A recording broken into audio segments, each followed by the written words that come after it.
I'd like to introduce Ron, and I'm excited that Ron is our speaker. I'd like to mention one other book by David Brooks. I know Barry just bought this. I'm about halfway through The Roots of Character by David Brooks. He was just in Seattle speaking. It's a great book because he talks about the difference between resume virtues and eulogy virtues. He says that in our culture, we always focus on resume, which is not necessarily bad, because that's all about achievement and degrees and those kinds of things. He feels like we need to ask some questions like, what do you want said at your eulogy? Do you want him just to go through a list of what you accomplished? And this ties into my introduction to Ron, because Ron and I were having a discussion about, I'd maybe call it eulogy virtues. We're over at Portofino, we're having salad, we're having pizza, and Ron and I are getting a little bit older, you might have noticed. We start talking about our grandkids, and we start telling stories to each other.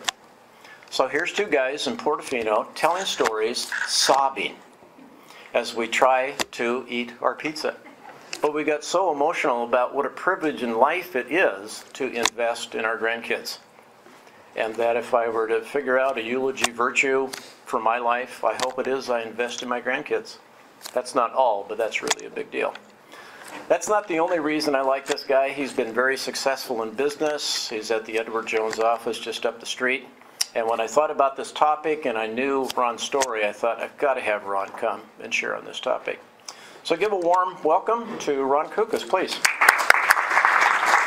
Well, did you all enjoy the question? Yes. See, you guys had about 5 minutes to think about that, right? Excuse me. I've had 2 months to think about this talk. I'm 65 years old. So let's subtract the first 10 years because they're not memorable. So 55 years, 5 minutes per year. Dennis, I think you better order dinner. We're going to be here a while. And that's not all, because the sun is shining. So I will try to make this as very brief, but also hopefully present something to you that you can take back with you. Because the pressure I have is Debbie at our table said every month she goes away with something. So now the pressure's on. One thing I did is I did write down some notes. Now these aren't for me. These are to make sure that we don't stay longer than our allotted time. So they're for you. So I'll keep these notes up here and we'll try to stay on target. First of all, before we can go into a reminisce, if you will, and we got to know who am I today. And so I'm going to tell you who I am. I'm a father. I've got 2 grown children. I've been married to my wife for 40 years. I am doing what I love to do today, and I even call it my retirement. It's my second career, and I enjoy it immensely. So that's pretty much where I am today in a nutshell. Everything matters in life, and yet those things that have made me today weren't without the bumps in the road. And when you went around in your tables, I'm sure you heard other people's bumps in the road. Well, today I'm going to try to talk a little bit about some of those bumps in the road and how you might address each one of those bumps in the road and what it meant in my life. But then you may think about it, how it meant to you in your life. You got one, but as Matt said at our table, gosh, there's so many things. I don't know if I can think of just one. And there's a lot of different things that happen in our life that create where we are today. Oh, it's already up there. So there you go. Experiences produce outcomes, and life is a series of outcomes. So now we're going to start talking about some of these outcomes. Again, I'm not going to start when I was 10 years old, but we will start when I was high school age. Now in high school, as you know, you're a little bit different than you are hopefully later on in life. John was sharing his story about his long hair, and I won't go any further, John. Thank you, Ron. Yeah, you're welcome. So we're different in high school. I had a girlfriend in high school. She was my high school sweetheart. Anybody in here marry their high school sweetheart? Few. And if you didn't, you probably knew somebody that did marry their high school sweetheart. Well, we dated for a couple of years. And of course, even her mom was talking about, I think she was planning the wedding. I mean, she was talking about, we're going to get married. 18 years old, we graduated from high school together. And it was late at night one night, and she said, you know, it'd be fun to go to a dance. Now, if you read my biography, a little biographic sketch, you know that I grew up in Ellensburg. There's not a lot of places to go dancing in Ellensburg unless you go to the college, and usually there's drinking going on. You can't do that at 18. So we were going to drive down to Yakima. Now, back in the 60s, they didn't have Highway 82 going over the mountain. They had the Yakima Canyon. Fun little drive. If you've never done that drive, it's actually fun now because there's no traffic on it. But when we drove it, it was rather treacherous. We didn't make it to the Yakima Canyon. We left about 9:45. We're on a little country road heading over to the Canyon Road. And a black Mercedes-Benz with another high school buddy decided to pull into a driveway, got mad at the girl that he was with, and instead of turning on his lights, backed straight out into the road with no lights on, and the car died. And here we came, 50 miles an hour on a country road. So we hit that car sideways. Now, if you're ever going to have a car get hit sideways, have it be a Mercedes-Benz. They are really, really solid. And the good news is nobody was killed. I was probably the closest one to be killed, because back then you didn't wear seat belts. So I went through the windshield, crushed the steering wheel with my chest. And this was a Chevrolet Bel Air. Now, if you remember Chevrolets, the Impala, the Bel Air, they're pretty good size. I'm so thankful it was a good size car. Nevertheless, I went back to look at that car after I got out of the hospital. The front end was no more than 3 feet from where the steering wheel had been. That's how crushed it was. The girl that was with me, now again back in the 60s, and Barry, you can probably relate, I had my arm around the girl. We're driving. When I hit that car, and there was skid marks, so I must have seen it, put on the brakes, I shoved her under the dash. So while I was going through the windshield, she got a bruised knee. So if you can visualize this young lady of 18 in this horrific accident with blood, it's in the head, and the head bleeds like crazy, you can understand that it probably wasn't a very pleasant circumstance for her, and probably very traumatic for her. So, long story short on that part of it, highway patrolman drove 90 miles an hour down the Yakima Canyon, hence I was talking about the Yakima Canyon. State patrolman drove 90 miles an hour from Yakima to bring me blood. And I survived, but the point of the whole story is to say, 6 months later, that was no longer my girlfriend. Now, I kind of look at it that they are tied together. Maybe, maybe not. But the point of it is to say, that was an outcome I didn't call for. I didn't want that to happen. On the other hand, some years later, I met my wife of 40 years. Great relationship. So much better than that one would have ever been. And I know that because I know the situation and I know the persons now that I was with. So you see, that outcome, as terrible, as disastrous, as crummy as it was, had a result that actually was, for a long-term life, was a good result. And the point of that story, and some of the others I'm going to tell you, is that outcomes that happen may not be pleasant at the time they happen, but they can have a wonderful result. You may not even see it when it happens. And it may happen, and your grandkids may see the outcome, or your great-grandkids. We just don't know, but we know that we're going to have those outcomes.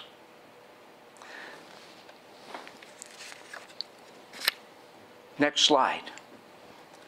So now I'm a graduate of college. I just got out of college and I'm feeling great about it, and I'm on top of the world because I've got 4 years of bank experience. back when I was working at my dad's gas station, and again, if you read the bio, I shared that I worked at my dad's gas station, I actually got a job at the bank. So I was able to get rid of my greasy clothes and put on a suit and tie. And I went working at the bank, and I thought at graduating in college that I was on top of the world. I had 4 years experience. What? Everybody wants me because I'm so experienced. That's how we thought back then, didn't it? 4 years, right? A lot of time. I was hired over as a trainee in the bank and was working for the Human Resources Department. And I was working as an auditor as part of my training. 6 months out of college, I get a phone call. It's Human Resources. Ron, would you come down and talk to us? Now, I have to tell you that prior to the phone call, I'd already had another colleague say, gee, I'm sure sorry you've been laid off. That's how I heard about it. So I'm walking down the streets of Seattle without a job, 6 months out of college. I'm going, what is this all about? Go down to the human resources person. I'm talking to him, and the human resources person says, you know what? We know that we had to let you go here because it was this is the early 70s. If you knew Seattle, that was whoever turned off the lights, or whoever left last turned off the lights. It was the Boeing recession, and banks were having a struggle, and they had layoffs. They didn't have, you're fired, they were layoffs, is what they called them. So I went down there, and he said, you know what? He said, we got some other positions open if you'd like to go interview for them. And I said, oh, that might be kind of interesting. Within a week, I was rehired at another position at a higher price, a higher salary, and that position was called systems analysis, which allowed me to work in every department in the bank and learn about the bank functions. It was the greatest thing that ever happened to me. But at the time, and that was a short outcome, you see, bam. And then you see what the result of it is. So you do have those kind of results. You do have those kind of experiences. And that one was one of those that immediate gratification, and exactly why that happened. Because it set me up for a higher salary and a lot better job, a lot more fun, a lot more to learn. And because of that job, I'm now going to lead you into a transition. So I learned a lot about the different bank functions. I ended up working in the investment department, ended up working in the credit department, did a stint in what's called national banking, which meant I traveled all over the country and met with Fortune 500 companies. It was a great career. We bought a home in Mill Creek, in the old Mill Creek area, you know, where right on the golf course. We were in the Vine Maple, it was called. 2 beautiful kids. We had a Leave It to Beaver house. I mean, that's what my brother called it, and it really was a Leave It to Beaver house. Everything looked great. My boss calls me.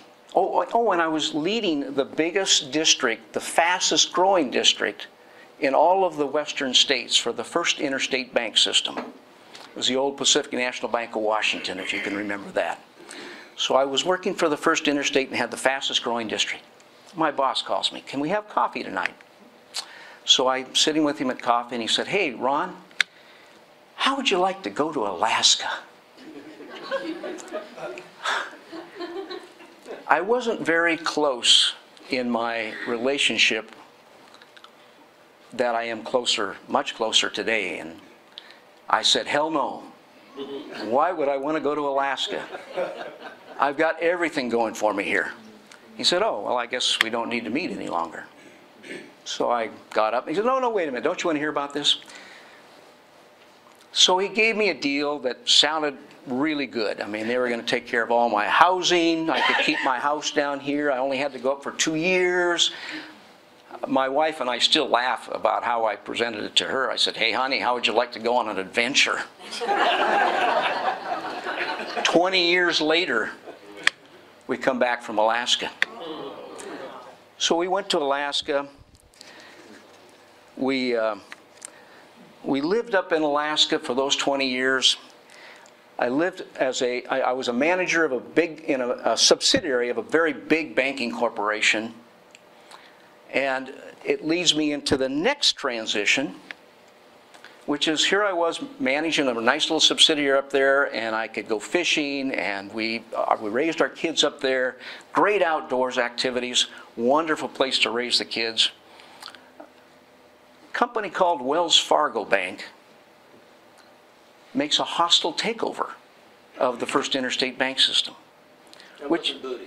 pardon me? That wasn't Booty, right? No, different company. And it's a very good question. This was the San Francisco company that later got bought out by the Minneapolis company. So if you want all the banking history, go see Booty or you can talk to me, okay?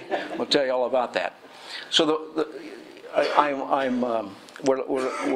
Wells Fargo takes this hostile takeover, and it includes all of the subsidiaries, which we are a subsidiary. So I'm the bank president. We've got a board of directors up there. Wells Fargo's now going to take this hostile takeover. I go to my board and I said, I just don't know what to expect from these guys. They don't like different population centers that aren't population centers. And Alaska only has 600,000 people in the whole state, and Anchorage is 400,000 of that, but that's not big enough. They like the millions and millions, and they had operations in stores and grocery stores. I mean, this was a big $100 billion company. I said, I don't think they're going to care much for Alaska. So they gave me the go-ahead to find out if we could buy the bank. And that's what we went on as a charter of buying this bank, to make it a community bank. I don't have enough time to go through all of the things that happened through that, but I will share with you a couple. When we looked at buying that bank, I had to find investors that were what's called accredited. That meant they had to be millionaires. And I had to find those enough to buy this bank. So I was out making these calls and talking to different people that I thought might have that wherewithal. And I got about 50% of it. Oh, by the way, Wells Fargo had already given me the go-ahead because I'm still their employee. They said, yeah, we think that's a good idea. Let's see you move ahead with this thing. I had about 50% of it. And you know how you hit a roadblock? Sometimes when you're going down the road of decision making, you do hit roadblocks. And then you have to try to figure out, well, is this a roadblock for real? Or can I get around this roadblock? Well, I hit that roadblock. And about that time, I got a phone call. And the phone call was another bank president said, hey, Ron, we'd like you to be president of our Alaska Bankers Association. Oh, what's that entail? Well, we've got a meeting in West Virginia in a couple weeks, and you're going to represent us, and we'll pay your whole way. West Virginia? Yeah, it's called the Greenbrier. I don't know if anybody knows the Greenbrier, but it's an incredible resort. I went home. I said, oh, let me think about it. Now, nobody knew that we were going through this acquisition, of course. It had to be very secret. Thought about it, thought, you know, maybe that's what we need is a little bit of a break, just something to kind of clear the head. So we go to West Virginia. We're sitting in West Virginia, and I meet the government affairs representative from Alaska, who's from Fairbanks. His name is Gary. And I probe him a little bit, and I find out he's not interested in our bank because in the meantime, Wells Fargo had a broker looking out for other bidders for our bank. And after I found out Gary was not a bidder, I shared with him what was going on. You know what Gary's response was? He said, Ron, he said, I can get you the other 50%. So, coincidence, banker from Anchorage flies to West Virginia. By the way, you don't fly to West Virginia, you fly to Washington, D.C., take a train down or do something like that. Banker, Fairbanks, which is quite a ways from Anchorage. It's still Alaska, but it's 250 miles. Flies to West Virginia. I meet him there, never met the guy before, and I get my other 50%. Now, some things just happen for a reason. Came back, had the money now, we're all set up. Wells Fargo calls my attorney, and he says, I don't think your group is going to get this deal because we've got two bidders that are at least twice as much. So my attorney calls, he's all shook up. He wants this deal to happen. He calls and he says, Ron, you're going to have to up your bid. You can't buy it for the price you want. I said, well, let me think about it. So this is one of those things, and I'm going to point that up to you. Just let's see if I can get to that. I don't think that thing got plugged in. That one? Good. Perfect. Yes, thank you. As you're looking at decisions that you're making, there's a process I use. And one of them is that sounding board process, talking to other people. Well, I couldn't talk to a lot of people because this was very secret. But I could talk to my wife. And we went for long walks in the evening. So we went for this long walk, and we're talking about this situation. And the time I got back, I was back at peace. She probably said 5 words. It was just me trying to work this thing out. Called the attorney and said, nope, our deal is our deal. It's the way it should be. We bought the bank. And there's a lot of reasons we bought the bank. But the primary one, I think, was that we did what Wells Fargo wanted us to do in the time frame they wanted us to do it. We knew they needed to have it done by the end of the year. And we did everything we said we were going to do, including having the money in escrow when they wanted to have it done. So we bought the bank. So now we got a community bank that we're running. Community bank ownership is different than being a manager in a big bank. Community bank ownership has its own challenges. The biggest challenge in a community bank that I discovered over the years, and we ran this bank for about 11 years, was the regulatory burden. It continually got worse and worse and worse.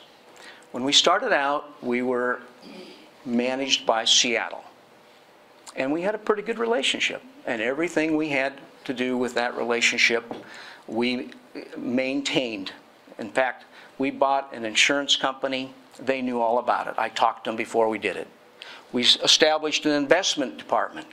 I talked to them about doing that. Then the third thing came up, which was our Achilles heel.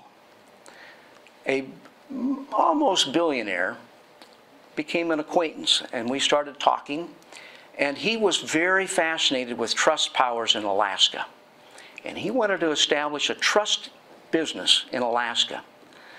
Well, when we bought the bank from Wells Fargo, we had trust powers, and they grandfathered over to our new bank. So we were a trust-powered bank. We could have a trust group. We put all this together. We went to our regulator. I'm trying to be careful here, not name names. Went to our regulator. The regulator said, yeah, we think that might work. That should work. That's in Seattle now. But they have to take it to Utah. I said, okay, that's fine. We're working on this thing, and we don't hear anything from our regulator for at least 6 months. Mistake. Got impatient. Wrote them a letter. Said, hey, you guys, I challenged them. I said, come on, what's the deal here? We're a good community bank. We've never lost money. We're doing great. Now we have an opportunity to combine and even build more into our product offerings, because in Alaska, it's extremely competitive.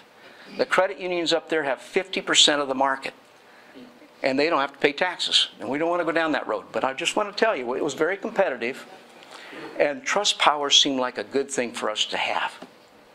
Well, I challenged them. 2 months later, declined.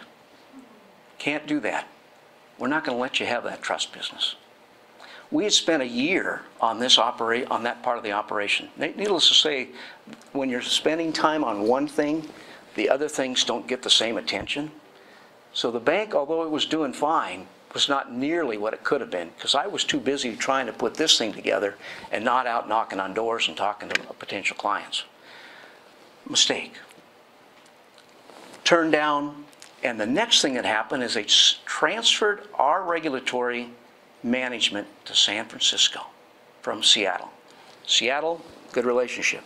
San Francisco, first time I met the guy that was going to manage us, he called from the airport in Anchorage and said, Ron, I want to come and meet with you. First words out of his mouth when he walked in the office, Ron, we're not here to help you. We're here to regulate you. And that's just about what happened over the next 2 years. It was miserable. Terrible situation. I didn't like it anymore. I went to the board finally. I said, you know what? It's no fun. I got in this business to help people, to work with them in their financial situations. I don't want to do it anymore. So the last transition, selling the bank. And I took the information, I went out and I started talking to other banks and said, you know, we don't want to have our bank anymore. Are you interested? We put together the sale of the bank. We had an insurance company. We could have sold the whole thing to the bank. We ended up selling the insurance company to the insurance agents. So there's a part up here, is a choice consistent with my personal principles? When you look at your decision making, clearly you want to look at, I always look at the four-way test of Rotary. Is it fair to all concerned, and is it beneficial to all concerned? We had a lot of parties to think about in the buying and in the selling. Employees, owners, the other purchasers, customers. And all of those were considered as we went through this. Well, the insurance employees wouldn't have worked well under the bank umbrella. They worked better separately. So we sold it separately to them. The other bank came in, we sold the bank to them. Now here's the kicker. All of this is happening in 2007. December of 2007, we closed the deal. Shareholders all walked away with profits. Employees all got a job with the other community bank. Customers all went to another community bank. And the owner of the bank became a $500 million bank instead of a $400 million bank by buying us. So win-win-win? I think so. I always felt good about it. So that is the last transition other than transitioning out of Alaska. And if I can, Next one? yes, please, because I'm a little behind on these. We have about 3 minutes, right? Okay. Yep. So we're going to go to that slide in just a minute. But the transitioning out of Alaska is already done, because I already told you what I did. We got out of Alaska is what we did. Our kids are grown. Our kids moved out of Alaska. We saw an opportunity to move out of Alaska as well. So we packed up our car. By the way, that's another interesting thing. We sold the house by putting a sign in the window, and the very first people that saw it bought it a week later.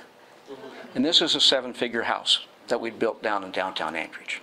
Then we sold a cabin that we'd had on the Kenai River, where we'd raised our kids and did a lot of fishing. That same thing, put it out on the street for sale, sold it within a week. No, on the house in Anchorage, they didn't want any appraisal, they didn't want any engineering review. They said 30 days, we're going to pay you cash. Same with the cabin. 30 days, we're going to pay you cash. And here's the real kicker. The cabin, the guy said, you know what? We want to close at this title company on this date. Guess what the house was also?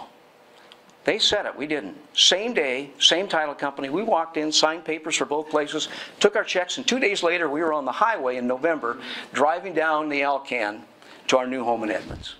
That's how we got down to Edmonds. So looking up here, what I hope you've seen in my experiences is that there's always choices, and they're not always the ones you want. The changes are inevitable. Everybody, in fact, people at our table were noting that. The changes are inevitable. You know you're going to always be in change. Have a process to feel confident in your decision making. That's the 5-point process that I shared with you earlier.